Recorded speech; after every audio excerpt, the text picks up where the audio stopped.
Jesus, born to set thy people free from our fears and sins. Release us, let us find our rest in thee.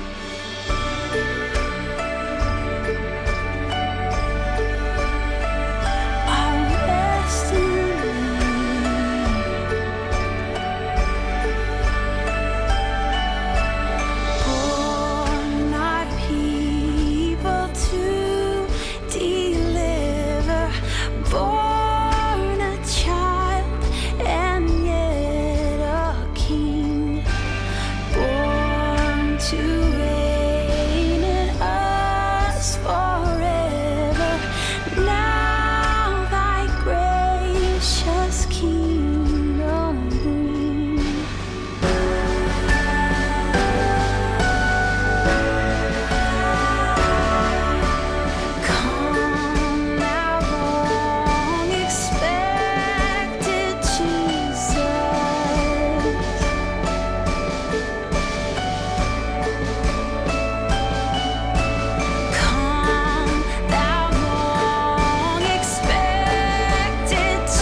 $1980-something.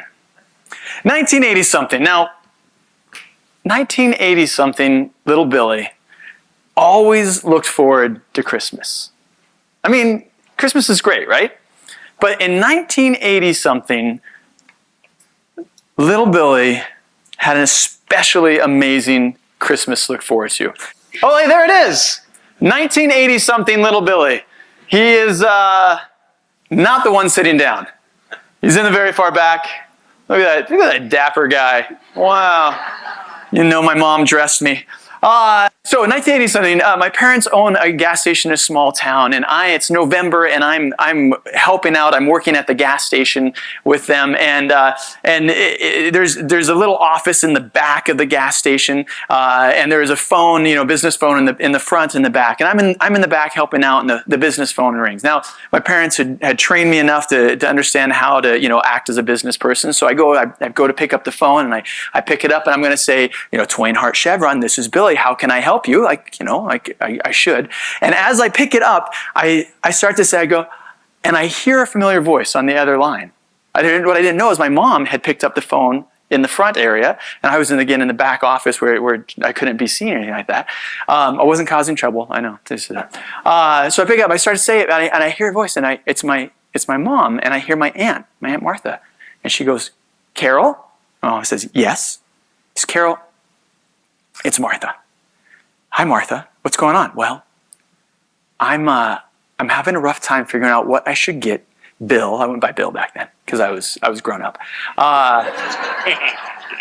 What I should get Bill for Christmas. Now, little Billy, 1980, little Billy had a choice to make. He could do the honorable, God-honoring, parent-honoring thing and to act as a Christ follower and just hang the phone up and stop listening. Or he could just cover the phone a little bit and try not to breathe into it and listen more, which is what he did. Carol, I don't know what to get Bill for Christmas. Well, I don't know. He's at this age. I don't know what to get him. Well, Martha, my mom says, we're getting him a brand new Nintendo NES system. Yeah.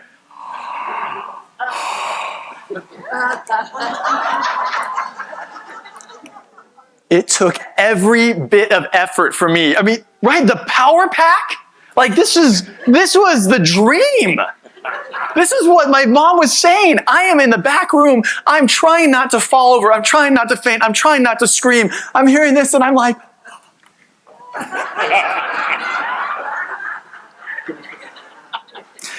my aunt goes on to say, well, you know what? I'll go ahead and I'll get him a game and maybe for that. And oh, that's great. And at this point now, I've sort of blacked out almost at this point. But all I know, they talked about something for a little while. I'm just dreaming of playing Super Mario Brothers and taking shots at the duck and duck hunt and running on the power pad. I mean, this was amazing, right?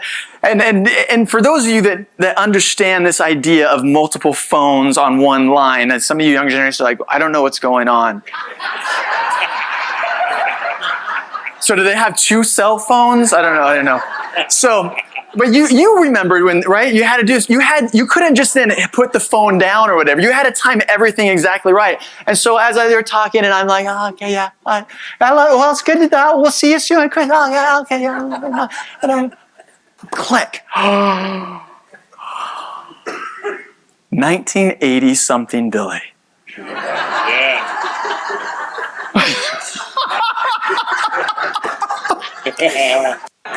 Did not approve that one, but I was so excited. He could not wait to unwrap this Nintendo NES system-shaped box under the Christmas tree. He was so anticipating, so looking forward to Christmas.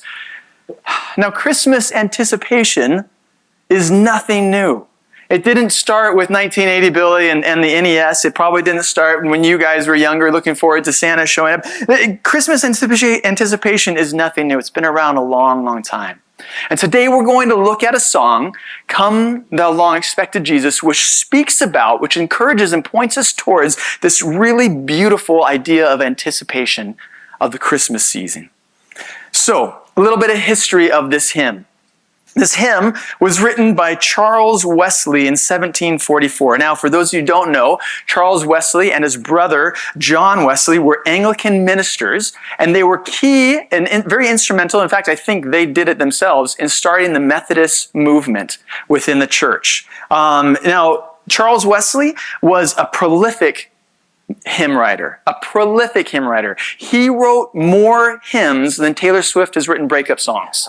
Now, I know.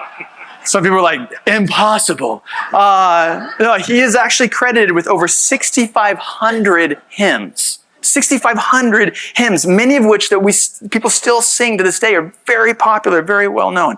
Now, it was first written as a prayer. It was first actually published as a prayer, and he wrote it as he was reading through the book of Haggai. I don't know. But in 2:7, it uses the phrase, the desire of all nations. And the idea is what's going on in chapter 2 of Haggai, is God is saying he's going to go ahead and bring everything into the temple. And it says, in there is a line that says, the desire of all nations. And what it's actually pointing to is a treasure, the most valued thing. We don't use that phrase, the desire of all nations. We'd say the most valuable stuff of the nations. He's going to bring that in. But that inspired him as he was looking around and moved by the situations that he saw in his life, of the orphans, the oppressed, the marginalized. That there was something more, something that needed to point to hope. And so he wrote this commemorating the nativity of Jesus and the idea of preparing for the second coming. So today, we're going to look at a few phrases from this really beautiful hymn that honestly, I only discovered a few years ago and I have fallen in love with. And we're going to look at the scripture that backs up backs up some of these lines. And so let's go ahead and jump in with our very first fill-in. Number one, Jesus fulfills our longing. Jesus fulfills our longing. And this we get from a line in the hymn, in the song that says, "Come, thou long expected Jesus, born to set thy people free." And we find in Luke 2:25 through 30 a scriptural basis, background for this. It says this, "Now there was a man in Jerusalem whose name was Simeon, and this man was righteous and devout, waiting for the consolation of Israel. And the Holy Spirit was upon him. And it had been revealed to him by the Holy Spirit that he would not see death before he had seen the Lord's Christ. And he came in the Spirit into the temple. When the parents brought in the child Jesus to do for him according to the custom of the law, he took him up in his arms and blessed God and said, 'Lord, now you are letting your servant depart in peace according to your word, for my eyes have seen your salvation.'" Oh, man, I love that. Now, the Old Testament, if you don't know, the Old Testament is full of passages that are pointing towards the Messiah, right? Pointing people towards this coming Messiah, pointing people towards the one who will bring relief and rest and freedom. And I think I was in UIG, but I think maybe you mentioned this last week talking about Genesis 3. Was that right? Yep. No, you didn't. Yep. Oh, well, never mind then. But within all of the Old Testament and all the way back to Genesis 3, at the fall, right? The fall happens, sin comes in, relationships are destroyed, relationships between God, relationships between humanity, relationships between all creation is destroyed. And God comes in and he says, what? I'm going to fix this. Genesis chapter 3. And from that moment, throughout all of the Old Testament, it is longing for, is pointing towards a Messiah, the one who will come, the Christ, who will come and save, and who will work out humanity's deep need for a Savior. Why do we have a deep need for a Savior? It's because of our sin and our brokenness. Now, this past week, as I was researching and writing and going through this, I just simply Googled the question, is the world broken? And AI answered very simply, yes, it is. I was actually surprised. I really was. I didn't know. I thought, it was going to be things like, no, it's fine. It's actually better than you think it is. AI, which I know, whatever, however we can depend on, but I thought it was very interesting. AI said, yeah, it is broken. And it cited a couple different things. It said that there's issues with climate change. It said there's issues with humanitarian crisis, issues with public debt, issues with global unrest. These things sound familiar because I think we're understanding and realizing this. Now, this hymn captures this universal longing for redemption from things like this, from the brokenness of our world, from sin. And deep down, we know this. Deep down, from all walks of life, people recognize there is a brokenness in this world. There is loss. There is hurt. There is pain. There is strife. And what this hymn does, what this song does, is what Scripture does. And it points us all to Jesus as being the one who can fulfill the longings, fulfill the needs that we have, to fix the brokenness. He is the fulfillment of all the messianic prophecies and the true fulfillment of our deepest longings. God is faithful in keeping his promises. Is he not? Now I know you talked about this last week, Isaiah 7:14. Emmanuel, God with us. This idea that Jesus has come, that God has come to be with us. And Jesus fulfills three key roles that the Old Testament points to constantly. The idea of prophet, the idea of priest, and the idea of king. And Jesus was the perfect prophet, he was the perfect priest, and he was the perfect king. Now, prophet, the job of the prophet was to tell us God's words, to tell people God's words, to say this is what God's word is. Jesus, being the perfect prophet, came and fulfilled that perfectly because he is God's word made flesh. A priest, the job of a priest was a sacrifice on our behalf. Right? It's a sacrifice on behalf to cover our sins on behalf of the people. Jesus fulfills that perfectly as a perfect priest because he was sacrificed for us. And 3, he comes as a perfect king, right? A ruler. The idea is to rule with wisdom, with righteousness, and to bring justice.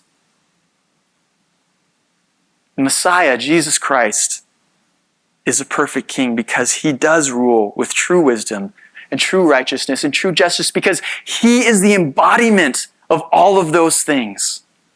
So as we sit and we think about this deep longing that we all truly have, we see that this song does exactly what Scripture does and points us to the one who will fulfill our deepest longings. Come, thou long expected Jesus. 2. Fill in number 2.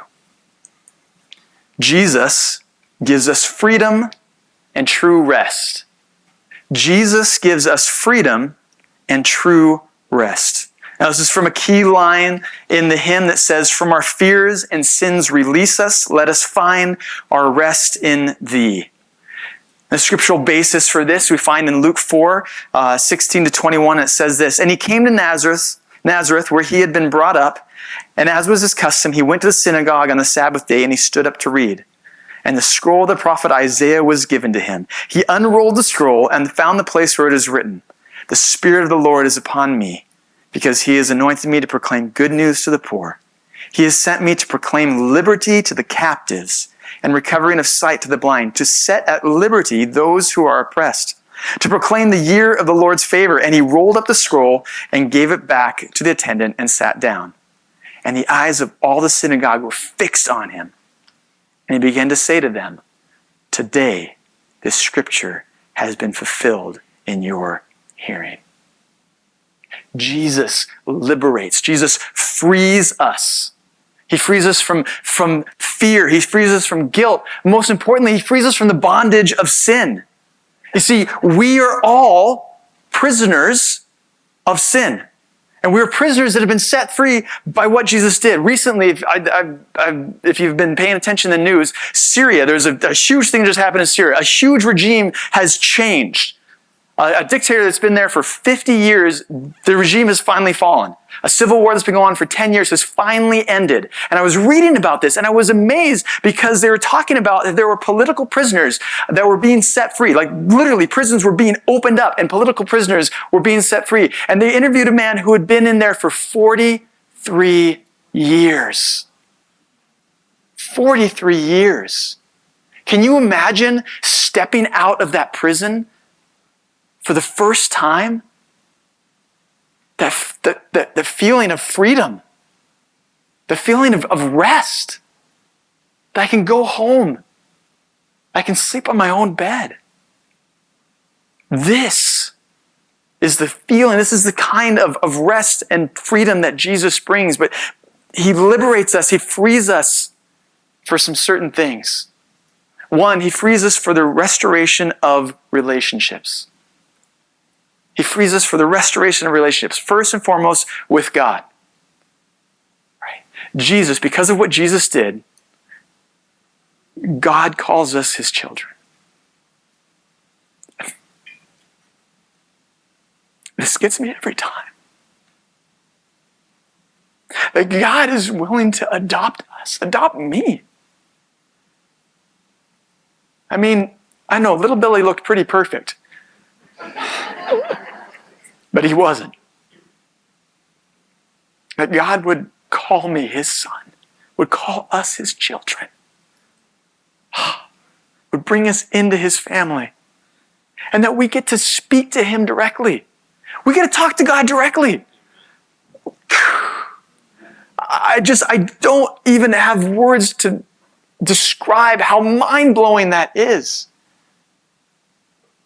He wants us to come and to speak with him. And so Jesus liberates us as he frees us for the restoration of a relationship with God, but he also frees us for the restoration of relationship with one another. He challenged us, as it says that we are to forgive others as we've been forgiven.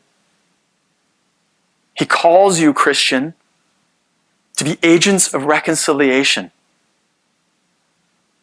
That we should be the driving forces in our community, in our family, in our workplace, in our school. To seek peace, to seek reconciliation.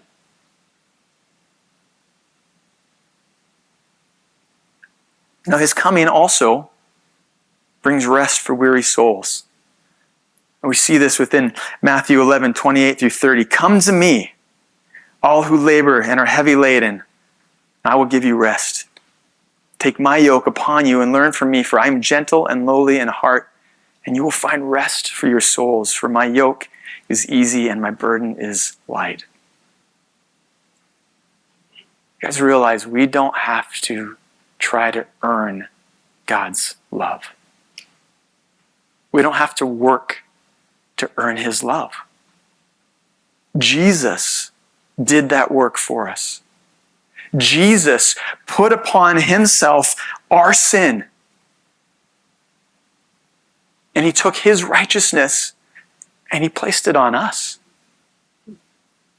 See, we reap all the benefits of everything that Jesus did. God sees us as him when we are his. Talk about rest. You talk about freedom. What a beautiful thing. The challenge for us is that we, that name the name of Christ as our own, that say we follow Jesus, we need to live these out in our communities. We need to be the ones that are pointing others to the ultimate freedom and rest, to the ultimate peace that is found in him. Point 3. Fill in number 3. Jesus delivers hope to a dying world. Jesus delivers hope to a dying world. There's a key line there. It says, hope of all the earth thou art, dear desire of every nation. Now, the scriptural basis for this is Isaiah 42:1, which says, behold my servant whom I uphold, my chosen in whom my soul delights. I have put my spirit upon him. He will bring forth justice to the nations. You see, Jesus, Christ, is not only Israel's Messiah. He's the Savior of the entire world. He fulfills our deepest longings. He heals our deepest hurts. He brings peace to our deepest chaos. And in him is the fulfillment of the global promise of the gospel. Check this out, Revelation 7, 9 through 10. After this, I looked and behold, a great multitude that no one could number, from every nation, from all tribes and peoples and languages, standing before the throne and before the Lamb, clothed in white robes with palm branches in their hands and crying out with a loud voice, salvation belongs to our God who sits on the throne and to the Lamb. Amen. Amen. Yeah. All nations, not just here, not just there, but everywhere. How spectacular is this hymn emphasizes the global scope of salvation. And it shows how Christ fulfills the deepest desires of all humanity. So, how can I proclaim Christ's hope to the nations? You may ask. I'm so glad you asked that. We should be asking this, right? How can we proclaim Christ's hope to the nations? How can we carry this hope to the world in need? One very simple way, and I love this. Pastor Jason talked about this morning. Jenny set the bread up for this morning, and I didn't even realize all these things were happening. It's just how God works. But invite people to church. Did you know, the research has been done, not by me, people much, much smarter than me, but research has been done that people are more likely to say yes to an invite to church in the Christmas season. Much more likely, like a huge percentage higher. How simple, how beautiful. You can show up with a loaf of bread and say, hey, Merry Christmas. I'd love for you to come to church with us next week. Come to the Christmas Eve service, whatever it is. The likelihood of a yes from that is way higher in this season. And this is one of the very simple ways that we can bring the hope to the nations. And I challenge us this week to take that very seriously. Fill in number 4. Jesus is the source of joy.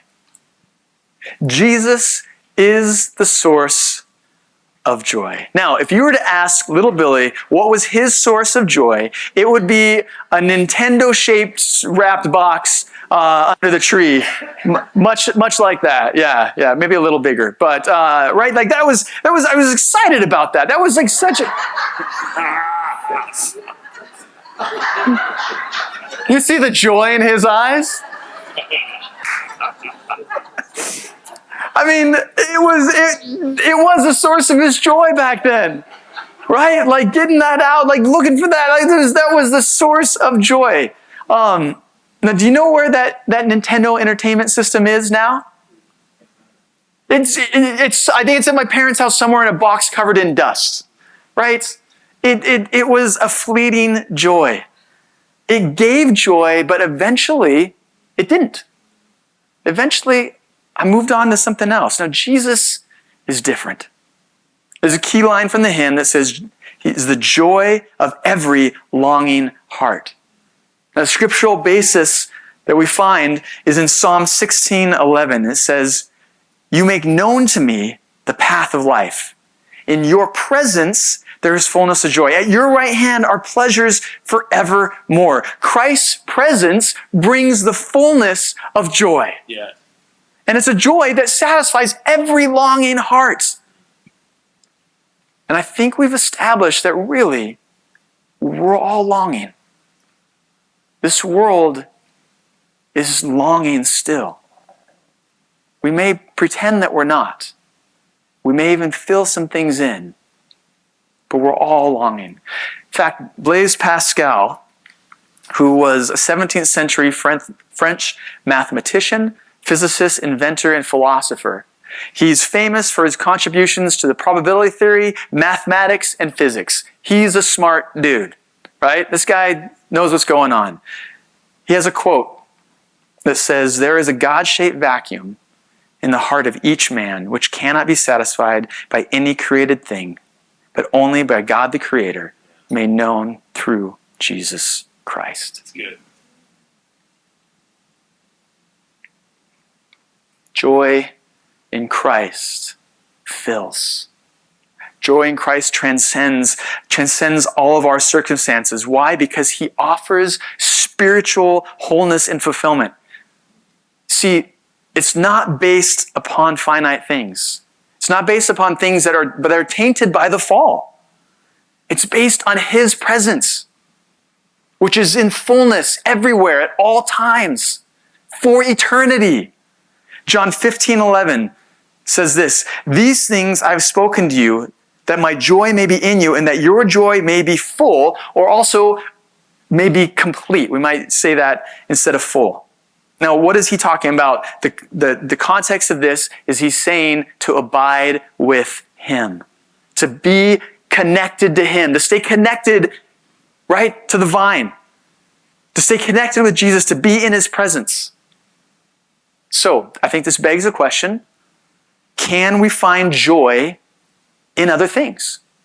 Can we find joy in the birth of a baby or the almost birth of a baby coming in March? Can we find joy in the wedding of two individuals? Can we find joy in creation? Can we find joy in a Nintendo Entertainment System with a power pack? Absolutely.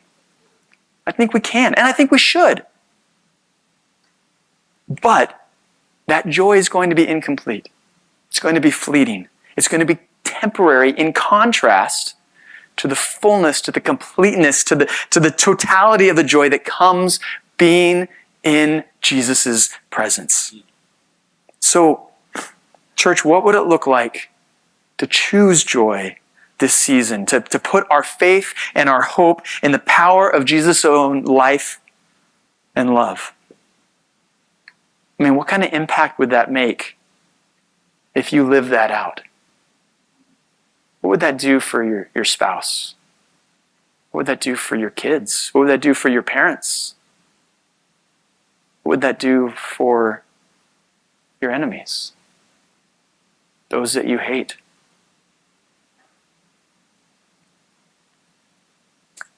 I think it would be transformative in so many ways. Finally, our last fill-in. Number 5, Jesus is King. Jesus is King. It's from a key line that says, born thy people to deliver, born a child, and yet a king. The scriptural backing for this is Isaiah 9, 6 through 7, which says, for to us is very familiar, for to us a child is born, to us a son is given, and the government shall be upon his shoulders, and his name shall be called Wonderful Counselor, Mighty God, Everlasting Father, Prince of Peace. Of the increase of his government and of peace there will be no end, on the throne of David and over his kingdom, to establish it and to uphold it with justice and with righteousness from this time forth and forevermore. The zeal of the Lord of hosts will do this. Jesus is the only person born a king. There's been lots of people that have been born, that became king even hours after they were born. But Jesus is the only true king. His kingship was never bestowed upon him. His kingship is not limited. He is the King of Kings. And this King of Kings was carried by an unwed teen mom. He was born into an unknown poor family, placed in a random animal feeding trough. I mean, do you recognize the paradox of Christ's kingship here? I mean, the one who should never have to come in humility came in humility. The one who should never have to suffer, suffered. He is the one that reigns eternally as king. And he reigns eternally as king over, one, our hearts. See, he promises new hearts when we follow him. He takes out our heart of stone and he gives us a heart of flesh. And this, I love the song says this, we're going to sing it here in just a few minutes, he does by his own merit. Not by anything that we've done. Ephesians 2, 8 through 9. For by grace you have been saved through faith. And this is not your own doing. It is the gift of God. Not as a result of works, so that no one may boast. And this is done by the power of the Holy Spirit. Romans 5:5 says, and hope does not put us to shame because God's love has been poured into our hearts through the Holy Spirit who has been given to us. He's king over all creation, which yearns for his redemption, Scripture says. And Christ reigns as the eternal king who delivers his people not only in his present, but for eternity. Revelations 11:15, then the seventh angel blew his trumpet, and there were loud voices in heaven saying, the kingdom of the world has become the kingdom of our Lord and of his Christ, and he shall reign forever and ever. And he invites us, he invites you and me, he invites the world to call him king. And so this season, how can we love under his lordship? How can we respond to him being the king of our hearts? We can do so by surrendering to him. Love the old adage, surrendering time, treasure, talents. There's so much more. We surrender our lives to him, our hopes, our fears, everything into his presence. This song reminds us of the promise of his eternal reign. And as we're reminded of that, it should inspire us with hope and joy for his second coming. Maybe this Christmas, maybe the lights seem a little dimmer. Maybe this Christmas, cheer seems hard to find. Maybe this Christmas, chaos seems to be reigning. As we close, I want to challenge us to reflect on Christ's multifaceted role in your life. We just went through this. He is the fulfiller of our longing. He is the liberator. He's the freer, the giver of rest. He's the deliverer of hope. He's the source of joy. He is the true King.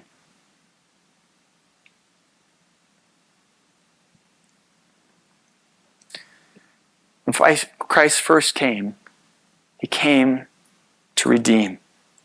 And He promises to come again to reign. My hope is this season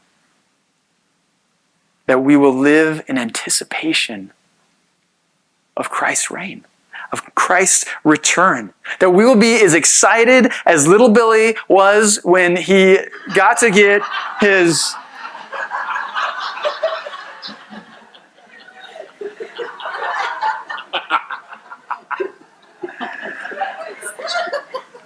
I mean, it's not a lie. Let's be honest. Let's be honest. But we would be so excited, so amped up, so living expectantly, living transformedly. I mean, man, that we would share His hope and love with others during this Christmas season. I'm going to call the worship team to come on up. They're going to lead us in this song. And as they come up, and I'm going to pray in a second, my hope is that as we've talked about this song and we've looked at the scripture that is behind it, that today, in this season, that we would respond in worship, we would respond in surrender, and we would respond in proclaiming the true reigning King to our friends, our family, our neighbors, and our enemies this season.